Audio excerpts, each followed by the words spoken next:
But कभी ऐसा भी हुआ सर कि हाथ भी लगा बट खा भी नहीं पाए?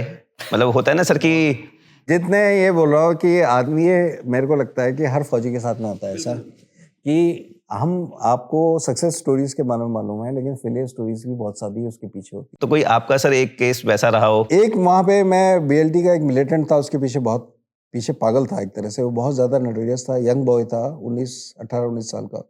BLT as in Bodo liberation tiger. हाँ सो एक दिन मेरे पेट्रोल गया, वो एक बंदे को पकड़ के लेके आया और उससे पूछताछ करी, तो उसने बताया कि साहब मैं तो मिलिटेंट नहीं हूँ, मैं तो ऐसे ही हूँ, मैं जानता हूँ। तो उससे हमने पूछताछ करी और ज़्यादा। तो मैंने कहा तुम इसको जानते हो? मिलिटेंट्स के नाम लिए हमने, तो उसने बोला कि हाँ जानता हूँ। शक्ल जानते हो? कि हाँ जानता हूँ। तो हमने कहा कि यार ये बंदा सही मिल रहा है, कॉपरेट भी कर रहा है। तो अगले दिन जाके वहाँ पे हमारे यहाँ पे हाट लगता था, वहाँ जाके हम एम्बुश लगा के बैठ गए उसको लेके। हार्ट एज इन वो जो लोकल मार्केट लगता है सर, कि उसमें मिलिटेंट आते थे वहाँ पे खरीदारी करने। वो एज ए सिविलियन आते थे, तो किसी को नहीं मालूम पड़ता था, हमारे को थोड़ी मालूम पड़ेगा। सुबह शाम तक 3 बजे तक बैठ रहे कि सर कोई नहीं आया। आप लोग कैसे बैठे थे? हम एक घर के अंदर बैठे हुए थे, मतलब जहाँ से आपको मार्केट दिख रहा था? लोग आते थे, वहाँ एक घर था, मास्टर का घर था, उसका एक कमरा हमने हथिया लिया था और उसमें बैठे थे, उस खिड़की खोल के उसको। आप लोग यूनिफॉर्म में सर? हम तो सिविल्स में थे। अब सब सिवीज में, मतलब ताकि किसी को पता ना चले। मालूम पड़े तो 3-4 बजे हमने उसको छोड़ दिया, कुछ नहीं मिला। बाद में मालूम पड़ा साला जिस मिलिटेंट को ढूंढ रहे थे वही था वो आपके साथ वो मेरे साथ बैठा रहा और पागल बना के चला गया वो हमारे को।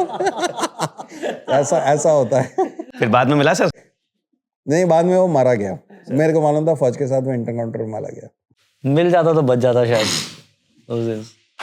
ऐसा ही है। इसके बाद sir anything else that you find exciting in Assam sir, that you remember? Assam में मेरे अचीवमेंट्स बहुत हुए थे। हाँ, लोकल मैंने अल्फा के भी पकड़े थे कुछ, और एनडीएफए के काफ़ी मिलिटेंट्स वगैरह पड़े थे। वहाँ पे 2 कैटेगरीज आती थी, एक तो हार्डकोर होती थी, एक ए क्लास मिलिटेंट थे, एक बी क्लास मिलिटेंट थे, और एक फिर सी क्लास उनको बोलते थे जो हार्बरिंग करते थे।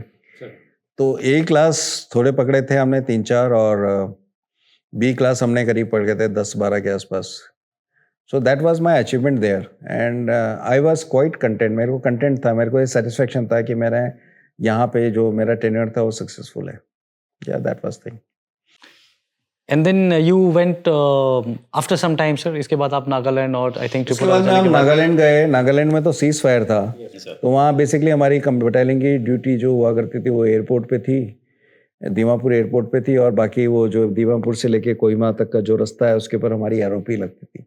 तो वहाँ हमारा सीआईओप्स का ज़्यादा काम नहीं था। सो बेसिकली वहाँ पे हमारे वही थी, तो वहाँ कोई अचीवमेंट्स वगैरह नहीं थे।